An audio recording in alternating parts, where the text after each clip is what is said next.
Thank you for tuning in to another episode of EV Life. I'm your host, Crystal Maharaj, and I'm joined by the producer, Allison Bench. Hi, Crystal. We've got such a fun episode today. Yeah, I'm excited for this one because we'll be talking to our colleague, Jeff Cummings, and he'll be sharing about his experience driving an EV for the first time. Yeah. And it's, I think that's such a good conversation to have because a lot of people haven't actually driven an EV.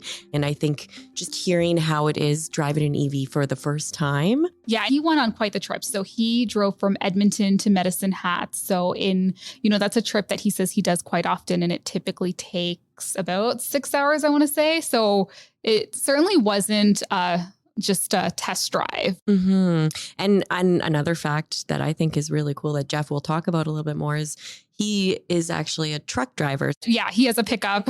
Yeah, it's a very traditional Alberta vehicle. Lots of people here drive trucks. So it's such a good perspective to have. What it was like going from, the pickup into the Hyundai Kona, I think is the one that he drove. So I'm really excited to hear what his experience was like. And also he did this road trip in winter. Yeah. So I know that's another concern that a lot of listeners probably have is how do EVs perform in winter conditions? So he'll touch on that a little bit. And how about we just jump right into that interview? Hi, Jeff. Hi.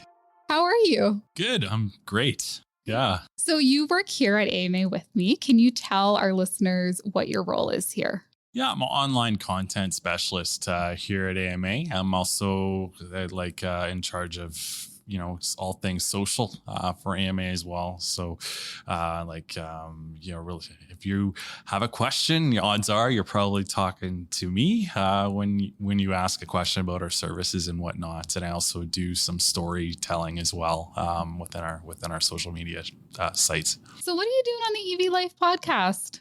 So I just basically was asked to take a road trip in one of our driver education EVs. So what I did was I did a long road trip, in fact. Where did you go? From Edmonton to Medicine Hat. Nice. My parents live in Medicine Hat. So so it's a nice drive. QE2, Highway 1. And it's a really pleasant drive. And I loved it. Was this your first time driving an EV? Yes, it was. Yeah. And it was neat. It was very fun experience. I really enjoyed driving it. Was there a little bit of a learning curve before you got behind the wheel? There was. Yeah, because there's a lot of technology in those vehicles.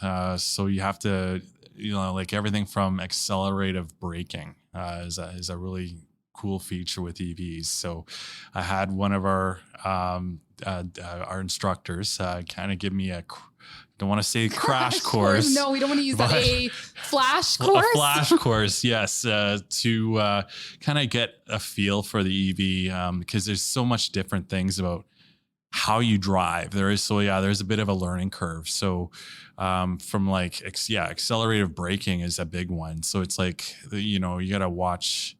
You want to have really good long brakes and try to avoid slamming on the brakes because having a slow braking actually helps and improves your battery charging. It charges your battery by a little bit when you do it. Which car did you take? I took I think it was the 2021 Kona. Hyundai Kona, yeah. And what was your experience like in an EV for the first time? I was actually a little overwhelmed at first. Really? Yeah, just because of the fact that there's a lot of technology that's loaded into those vehicles, and I'm old school.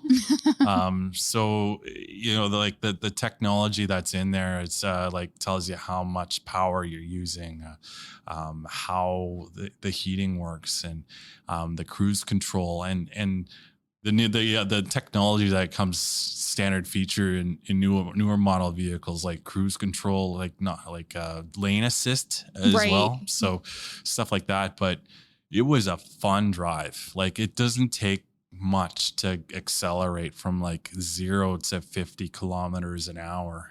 So that's another thing that I had to get used to, but it was a fun drive. And the fact that it was in early December. Right. So you went, it was pretty cold when you went out there. I was actually very surprised about how fast it warmed up. Like in terms of like, when you get in, there's this, myth out there that EVs don't work in cold weather. However, they do.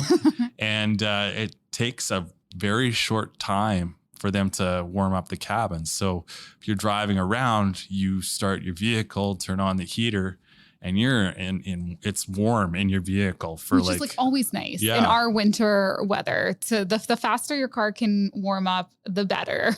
Yeah, absolutely. And it was very surprising how quickly it warmed up, and it handled so well too, like just in terms of how smooth it is. On the right. So was there snow on the road when you were driving? Was it icy at all? Did you have to navigate those conditions? No. On the Highway 1, Highway 2, it was fine. Within certain areas and neighborhoods in Medicine Hat, there was snow on the ground, but and this is, I think, another benefit to EVs is because they're slightly heavier than your average petroleum powered vehicle.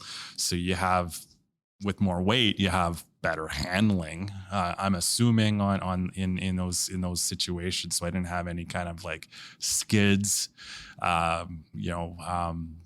spinning my tires or anything of that nature in Medicine Hat. How long does that trip typically take from Edmonton to Medicine Hat? Because you make that drive quite often. You said your family lives out there.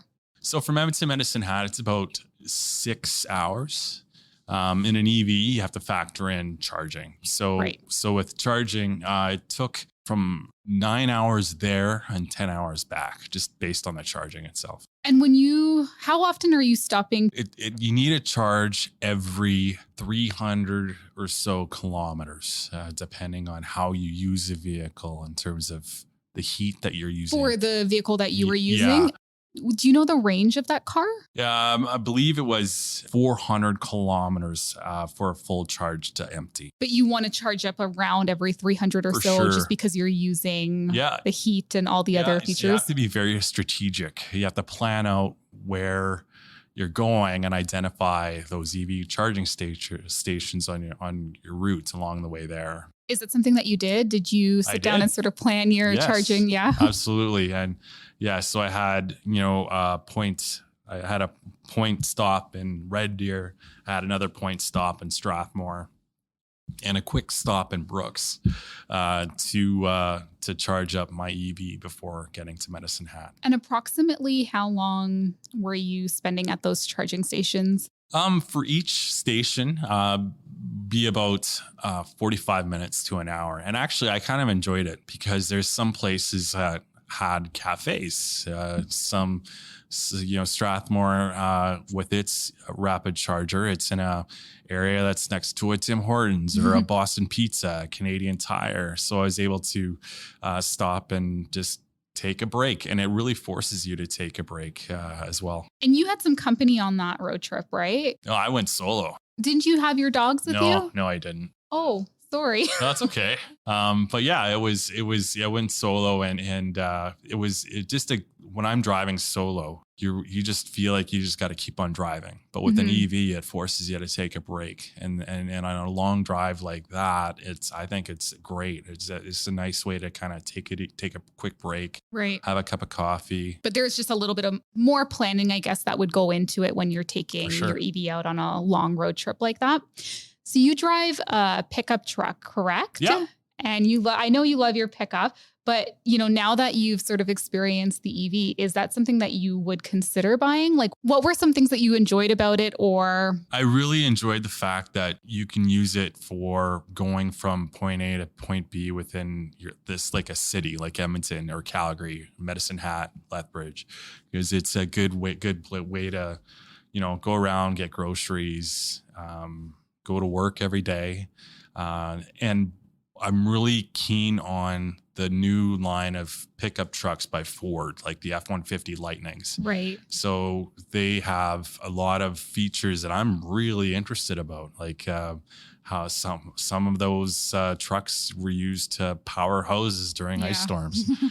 So it's just something that I've been really interested about, because just the thought of, using less fossil fuels and using more electricity, which is something that really appeals to me. And the drive itself, was it pleasant? Was it comparable to your pickup truck? It was quiet. It was quiet. I can't believe how quiet it is. Like just how silent it is. You don't really notice it. You don't really hear an engine purring.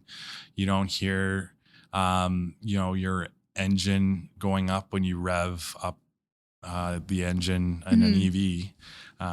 It was, it was very pleasant, and it was kind of almost, like I said, if you're a beginner, it's kind of intimidating because it's not that hard to speed in an EV. Right. And unfortunately, it's just something you have to get used to with the accelerator, because you can go from 0 to, like 50 kilometers an hour in a second. So it's something that you'll have to be mindful of that for sure.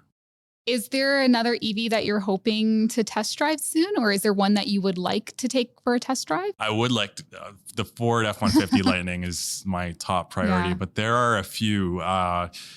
There's another one by Ford, the Ford Mustang Mach-E. Right. My wife and I are considering getting one. Oh. And there's I believe there's one by BMW that's just getting released as well. Yeah. But what's really cool is like the big truck manufacturers, the Fords, the Chevrolets, they're coming up with pickup trucks that are EVs. And we know you like your pickup truck. Absolutely. And it's a must-own thing in Alberta. Right. It's the thing in Alberta. You have to have a pickup truck. So electric pickup trucks would be very cool. Well, Jeff, thank you so much for coming on. Is there anything else you want to share about your experience driving an EV for the first time? No, it was fun. And just make sure you plan out if you're going on long trips, plan out where you're going, making sure you have stops along the way for EV rapid charging. Okay. Thank you so much, Jeff. Thanks for having me. Thank you for tuning in to another episode of the EV Life podcast. If you'd like to get in touch with us, we enjoy hearing about your experiences as EV drivers in Alberta, or if there is a topic you'd like us to cover or anything, just shoot us a line at community@ama.ab.ca, and I'll talk to you in our next episode.